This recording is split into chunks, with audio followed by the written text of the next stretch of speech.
This newborn baby is a heroin addict. Her legs twitch uncontrollably, and she will cry continuously. She is in pain. She is suffering from heroin withdrawal. In 1 year alone, over 24,000 babies were born dependent on drugs in America. In Canada, Sherry Kent shared this photo on Facebook. Her son Michael was only 22 when he suffered a fatal drug overdose. His mother was forced to watch her son die. Even in Singapore, innocent victims of drug addiction suffer. Noi Noi, only 3 years old, was strangled to death by her stepfather in a drug-fueled rage and then dumped under an overhead bridge. She lay there for 3 days before the police found her body.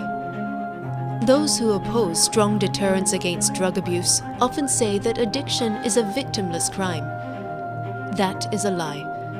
The innocent victims of drug addiction are all around us. They are the mothers and fathers, wives and husbands, babies and children of the drug addicts themselves. In America, deaths from drug abuse have reached epidemic proportions. 64,000 dead in 2016 alone. How many fathers? How many mothers? How many families broken up by drug abuse? The video you watched earlier showed that how drug abuse can affect a family. Have you ever thought about whether this could happen to your family or even you? We are proposing this project because drug abuse is become a big concern. We want to reduce the use of drugs and in order to improve people's health and well-being and to follow the principle of sustainable development and Maqasid Sharia. So what are the implications of this project? When people live without drugs, their life can be more productive. They can make plans and set goals for their future, and they have the energy and focus to follow through on those plans. In addition to being more productive, people who live without drugs can also tend to live in peace and harmony with others. Crime rates such as rapes and murder are often lower in communities where drug is less prevalent. This is because drugs can lead to violent and aggressive behavior, and when people are sober, they are more likely to make positive and peaceful decisions.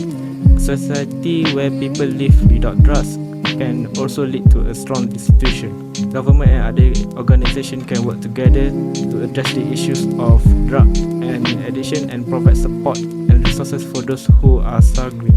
In addition to being more productive and living in peace, people who live without drugs are also likely to be more energetic and healthy. Drug use can have a serious negative effect on a person's physical and mental health. And when those effects are avoided, people are more likely to feel good and have the energy to tackle the tasks of their life. Finally, living without drugs can also improve relationship with family members and others in the community. When people are sober, they are more likely to be able to communicate effectively and be there for their loved one. In conclusion, living without drugs has many benefits for individual and society as a whole. It is a choice for us that can have a positive impact on many aspects of life. So, how do we actually plan to conduct this project? In order to discover drug-related issues, we will create qualitative research questions. A comparison of something's quality to quantity is called a comparison of quality. Following that, questions like, what kind of drugs were you taking then, will be posed. Where do you usually go to meet the drug dealer? Where do you typically engage in drug-related activities? Has buying drugs ever caused you to harm someone? Who did you see for addiction treatment? What leads to your drug addiction? And what consequences do you experience because of your addiction? These are the queries which are qualitative in nature. Additionally, we develop questions that are based on quantitative form. For instance, how much money did you spend on drugs? How often did you use them? How long does it take for you to stop using drugs? Or how long have you been abusing drugs? These are the kinds of inquiries that can be directed towards the group of people.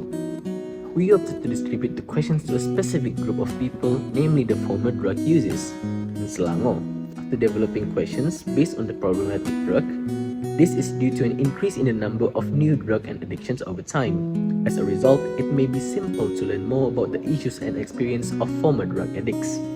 The researchers are collecting data through interviews and questionnaires in order to better understand and address drug-related issues. They will then use various analytical techniques, including diagnostic, predictive, and prescriptive analytics, to analyze the data and come up with solutions to the problem. Diagnostic analytics helps to understand the cause of the problems. Predictive analytics predicts the future trends, and prescriptive analytics suggests actions to take to help current drug addicts to improve their situations. By conducting interviews and collecting data through questionnaires, the researchers hope to reduce conflicts between societal problems and human rights abuse, as well as promote insan sejahtera well-being among professionals and students. The researchers hope that their findings will be used to help the government address and prevent drug abuse, possibly through strategies such as improving the areas where drug use occurs or increasing supervisors of school and community activities.